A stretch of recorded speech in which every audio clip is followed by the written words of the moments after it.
लेकिन अब सवाल यह है कि मैं कौन हूं, मैं कहां से आया हूं। मैं जब छोटा था मेरे को लगता था कि मैं बहुत कुछ कर सकता हूं। जैसे जैसे बड़ा हुआ दिमाग में बैठ गया कि मैं कुछ नहीं कर सकता। उसके पीछे बहुत सारी वजहें थी।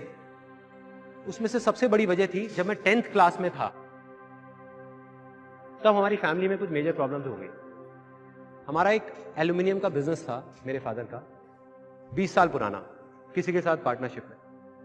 वो रातों रात खत्म हो गया, जिसकी वजह से हमारी फैमिली की सिचुएशन काफी खराब हुई और समझ नहीं आ रहा था कि कल क्या होगा। किसी को समझ नहीं आ रहा था, जिसकी वजह से मेरे फादर थोड़ा सा डिप्रेशन में भी चले गए और घर में बड़ा अजीब सा एटमॉस्फेयर रहने लग गया। सबको लगने लग गया पता नहीं क्या होगा क्या होगा। मैं छोटा था, मैं क्या करता, 15-16 साल का था। अब ऐसे में दो चीजें होती हैं हर फैमिली में जब कुछ ऐसा होता है।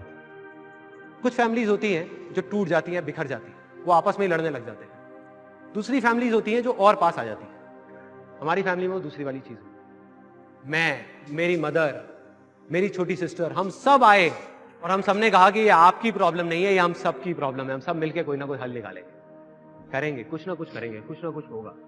तो अब क्या था, मैं चाहता तो था कि कुछ हो, मानता क्या था, कुछ नहीं कर सकता क्योंकि मेरी लैंड इनफर्टाइल थी। उसके बाद हमने कई चीजें ट्राई करी, जैसे एक खजूर का बिजनेस किया था हमने। मतलब खजूर के पान बनाती थी मेरी मदर, और मैं जा करके वो जो डब्बे में पान होते थे खजूर के, वो जा करके लोगों को देता था कि भाई हेल्थ के लिए अच्छा होता है। एक पर्चे बनवाए थे अपने फ्रेंड्स में, रिलेटिव्स में, यहाँ पे वहाँ पे वो देते थे। वो काम इतना नहीं चला, वो बंद हो गया। उसके बाद में हमने एक एसटीडी पीसीओ की शॉप खोली, फोटो स्टेट की, एसटीडी की, पीसीओ की। वहाँ पे मेरी मदर बैठती थी, कई बार मैं भी जा करके बैठता था वहाँ पे। और वहाँ पे जा करके तो मेरी लैंड और इनफर्टाइल हो गई, क्योंकि वहाँ मैंने लोगों को देखा 25-25 पैसे के पीछे अपनी मदर से लड़ते हुए। कई बार अंदर से गुस्सा भी आता था, लेकिन क्या करता, लाइफ यही है। तब मुझे लगा कि यार सच में पैसा ही सब कुछ है, पैसा ही भगवान है। कहीं से भी बस पैसा आ जाए, मुझे और कुछ नहीं चाहिए। कहीं से मुझे कोई नौकरी दे दे और पैसा आ जाए, सारी प्रॉब्लम्स ठीक हो जाए। तो एसटीडी पीसीओ की शॉप भी बंद हो गई। उसके बाद मैं कई जगह इंटरव्यूज के लिए गया, हर जगह फेल होता चला गया। कुछ समझ नहीं आ रहा था क्या होगा। अब मेरी लाइफ का टर्निंग पॉइंट आया। मैं एक सेमिनार में गया, जो एक मल्टी लेवल मार्केटिंग कंपनी का सेमिनार। अब मेरी एज उस टाइम पे 18 साल थी।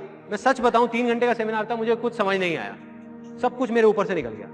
और मुझे एग्जैक्ट याद है आज भी कि मैं कहां बैठा था। आगे से एक ऑडिटोरियम था और मैं यहां से तीसरी सीट पे बैठा हुआ था। मैं देख रहा था और इस जगह पे एक 21 साल का लड़का खड़ा हुआ था। जब तक वो बोलता रहा, मेरे दिमाग में कुछ नहीं घुसा, सब ऊपर से निकल गया।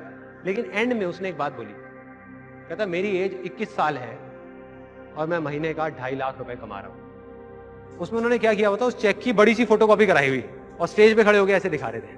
अब मैं वहां बैठा हुआ जीरो गिन रहा था, 1 2 3 4 5। मेरे दिमाग में आ रहा था, मैंने कहा ये तो सच में कमा रहा है 2.5 लाख रुपए महीने का। मेरे तोते उड़ गए, दिमाग फट गया मेरा। मैंने ये देखा था जिंदगी में कि भैया 10-15 हजार रुपए के लेवल पे पहुंचने में भी सालों लग जाते हैं, और यहां दूसरी तरफ एक लड़का है मेरे जैसा ही जो कह रहा है कि मैं 2.5 लाख रुपए महीने का कमा रहा हूं। और वो एक सेकंड लगता है, एक सेकंड, वही वो सेकंड था मेरी जिंदगी का। अंदर से चीख निकली। मैंने कहा कि अगर ये लड़का कर सकता है जो देखने में बिल्कुल मेरे जैसा है, अरे तो मैं क्यों नहीं कर सकता? मैं क्या कोई दूसरे प्लेनेट से आया हूं? मैं क्यों नहीं कर सकता?